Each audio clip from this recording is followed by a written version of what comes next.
美伊双方的谈判我们看到了在日内瓦举行的这个谈判，那伊朗也保留了，也释出了一个善意，就是呢，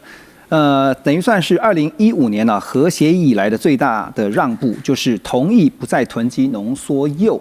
当然，这已经是伊朗可以释出的筹码了。不过还是你不可能完全放弃那如果放弃的话，你就等于手上，就像刚刚马老师讲的，你没有任何的筹码了。好，现在回到刚刚大使所研判，接下来以色列一旦被攻击，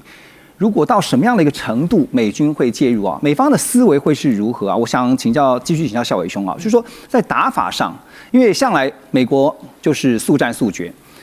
那你也可以看到，先前他们对伊朗也是拍东这个轰炸机，直接针对重点核设施呢，就直接进行打击了。但是接下来配合以色列，即便说美军的这个军力是大概无人能敌，可是呢，中东的这个美国的盟友也已经表态了，他们没有办法开放这个美军基地，因为他们很怕被波及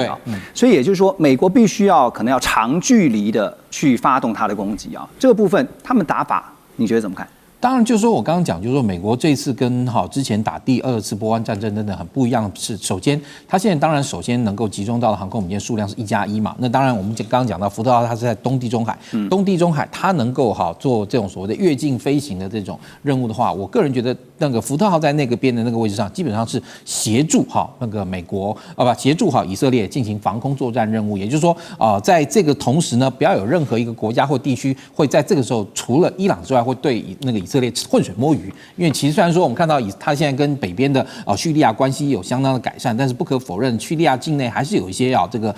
那个伊斯兰的这个激进组织那个蠢蠢欲动。那至于你就是说对于这个以色列在直接作战上协助的话，那以色列它其实从上一次就是去年到今年来说，它展现了它这个越境打击的这个能力它这个越境打击当然也的确让以色列它原本这样一个空军能够从以色列本土经过长距离飞行，因为过去它在我们所熟知的这个战史里面最大的这个距离的这样一个袭击任务那个战术空军袭击任务是袭击了在那个伊拉克境内的这个未完工的核子反应器。但这次它显然它的战机已经能够成功的进到伊朗境内，而且用长距离来回的方式。但这个时候其实恰好也是美军现在所缺乏的，因为美军第一，如果说美军的战机直接跑去从以色列的空军基地然后起飞，然后去炸了这个伊朗，然后再回到以色列空军基地，其实会让事情更加复杂化。对，那甚至于你说在北阿拉伯海的这个航空母舰为什么重要？因为它的战术战机可以从上面起飞进行打击。那另外，其实美国它毕竟还是有全球打击能力的这样一个部分，而且它全球打击能力相当强，它可以从包含南边Diego Garcia等等派遣它的轰炸机进行这种所谓的川流式的轰炸，也就是从这个迪戈贾西亚起飞，然后去炸了伊朗之后，然后飞机可能飞往欧洲的这个空军基地，然后在欧洲的空军基地起飞，然后同样的对伊朗进行攻击。但是整体来讲，这种攻击的这个力度跟时效性跟范围相对来说就不会像以色列那样一个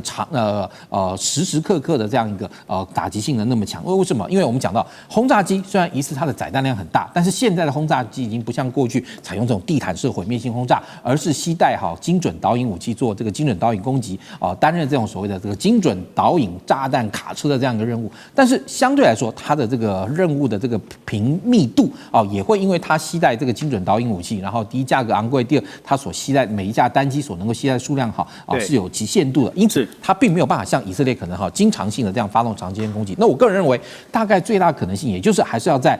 当以色列对伊朗的袭击任务产生了重大效果的时候，那这个时候美国在比较象征性的去进行一个比较深度性的一个攻击，例如像以色列战术战机可以攻击这个核设施附近的这个周边，但是真正核设施最核心的这个部分可能在深入地下部分还是要美军的轰炸机，然后透过这种钻地炸弹或是重磅的这种这个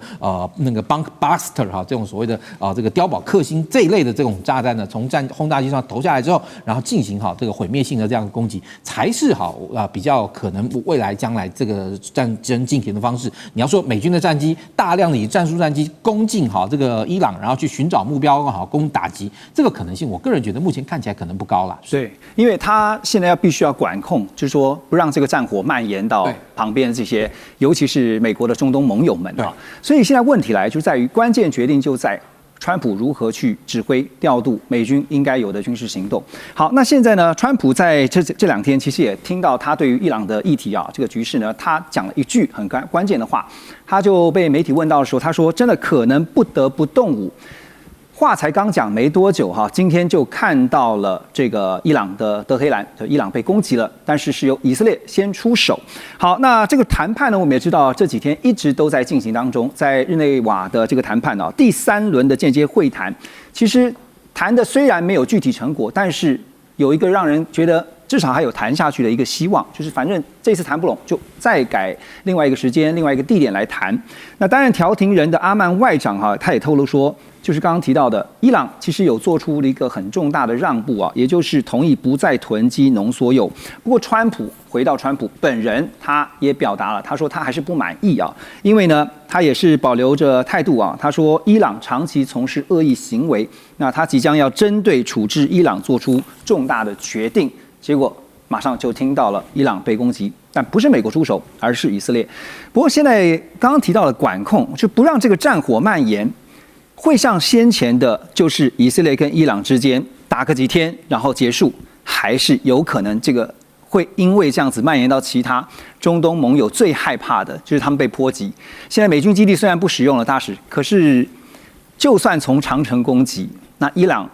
他如果认为就是美方在后面，就像您刚刚提到的，美以双方一定是讨论好了顺序该如何。然后他对于美方采取的报复行动，只要造成美方的伤损，就算他被打得很惨，他至少也能够换得一些代价。怎么看？现在球是在这个伊朗这边哈，看伊朗要用什么程度来回击了。因为上一次的话是去年12月的时候，当时以色列跟美国攻击这个伊朗的时候，没有打德黑兰，他打的是在这个德黑兰以外的这个伊朗的这个核子研发基地，对，他用的是钻地弹嘛。那所以这次，如果说它是一种斩首式攻击的话，那就要看现在伊朗他有什么方式回应。我觉得他回应以色列的方式可能会比较直接啊。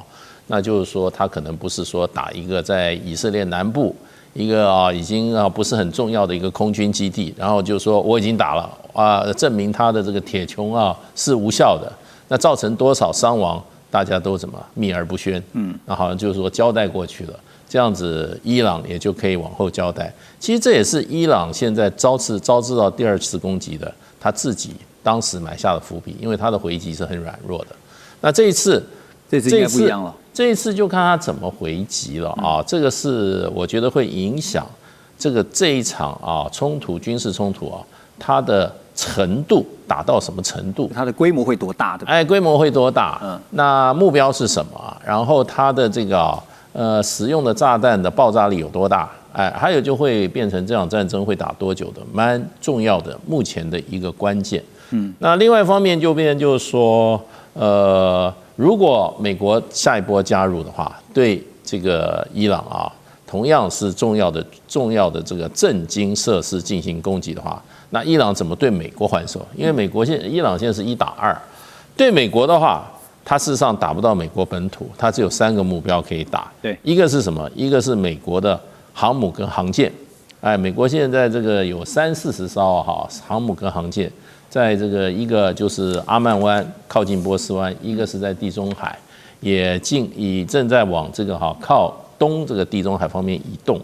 那这是一个，另外一个就是这个美国的战机。你这个伊朗它有很好的防空系统，那是不是要针对美国的战机进行攻击？第3个就是邻近的美军基地，比如说像这个在卡达的乌代德、阿曼的这个杜汉。这些都是他攻击的，所以现在看起来这场战争倒是伊朗的回应方式会决定这个未来的战争的这个它的深度跟广度，跟它的时间都在我们的荧幕上面对，包括了你看这次美军大军压境超过16艘的舰艇。2艘航母，那其他相关的舰艇，还有呢就是各式各样的军机包括战机，那还有就是空军基地在约旦这个穆尔法克萨尔，那这个地方的的空军基地呢，停放了超过有60架的飞机。不过现在看到伊朗方面其实也都在之前就是在谈判的同时，也都在预做一些准备哈。伊朗像在这个礼拜呢，紧急就传出了跟中国大陆购买了鹰击12飞弹的外销版啊，这个射程可以到290公里的 CM302超音速反舰巡弋飞弹。那这个消息披露之后呢，美联社也报道说，卫星的影像显示，这原本驻扎在巴林第5舰队总部所有的美军海军舰艇呢，都先开到了公海。刚才马老师也特别点到了这一点啊。那我要问的就是说，我们都知道伊朗一定是打不过美国的，可是至少他有准备了对美国可以造成伤损的对应方案。接下来我们要怎么观察？我觉得这一场战争到底会持续多久，或者会不会扩大？我觉得要看他们背后的支持者会不会出手支持哦。那其实跟伊朗关系比较密切，大概就是俄罗斯跟中国。但是目前看起来，因为俄罗斯自己在这个乌俄战场上面应该也蛮焦灼，所以我觉得俄罗斯要在这一波里面挺身而出，这个力道恐怕不是太大哦。那中国方面的话，中国其实根本就不想淌这个浑水嘛。以这个中国大陆现在主要的这个外交立场都是这个合则两利，斗则俱伤哦，最好是你们用和平谈判的方式来解决这个问题。是，所以域外大国要介入伊朗这一次的就是以伊战争的这个力度看起来并不会太大。那周边的国家包含了这个沙烏地阿拉伯、阿拉伯联合大公国这些伊拉克，基本上他们在先前就已经表态不太介入了，不管是协助美军方面，还是要协助伊朗，其实他们就保持中立的态度。所以如果以这些国家目前的这个局势看起来，他们要介入这一次的战争的力度恐怕不会太大，所以这个战争要打得很久很长，我觉得也许看起来比较不这么容易，因为伊朗它的这个其实它还是有相当的限度。如果它的石油被制裁的话，其实它没有办法有源源不绝的这个经济力量可以支撑它的军事。但是它要报复美国，我认为在短期内，在这个波斯湾里面，美军要进去其实是有点疑虑的，因为现在的不对称作战，就是无人机跟这种导弹。他要去攻击美军的军舰，其实非常容易，所以进到波斯湾里面，它反而变成一个美军的这个海军的坟场。所以我认为美军可能目前它主要的这个战略位置应该还在阿拉伯海这边，而它的打击范围打击得到伊朗。但反过来说，不管中国提供的这个地对海的这个飞弹有没有到 CM302，有没有到货，不重要，因为刚才这个射程就300公里，美军基本上撤出300公里以外，它是安全的。但是美军的作战半径其实大于300，所以他现在站在这个位置，应该是有利于他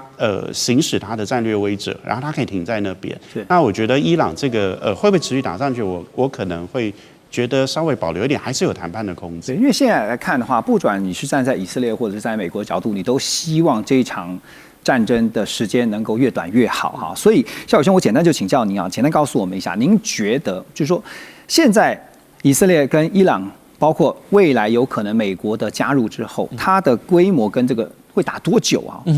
变数会是什么？我个人认为，其实时间应该还是不会太长，因为对于那个应该，我个人觉得来看哈，还是要看伊朗自己本身对于自己本身的自信心有多高。也就是说，因为他其实现在完全就像如前面2位所说，他现在完全是处于一个被国际孤立的这样的状态。在国际孤立的状态下，他没有太多的资本可以跟美国或者说以色列能够进行长期抗战。他要反击是一定会的，但是反击的几波，其实我们看到这2-3年哦，伊朗跟以色列之间的这样的军事冲突，往往就是以色列攻击了1波，攻击了2波，然后伊朗回击了1-2波之后，好就在大家这个调处之下就结束，甚至你说像去年美国还出来公然这个踹了2脚之后，对不对？好，最后也还是要停火。所以也就是说，未来这个以色列跟伊朗之间，我觉得它不会会是一个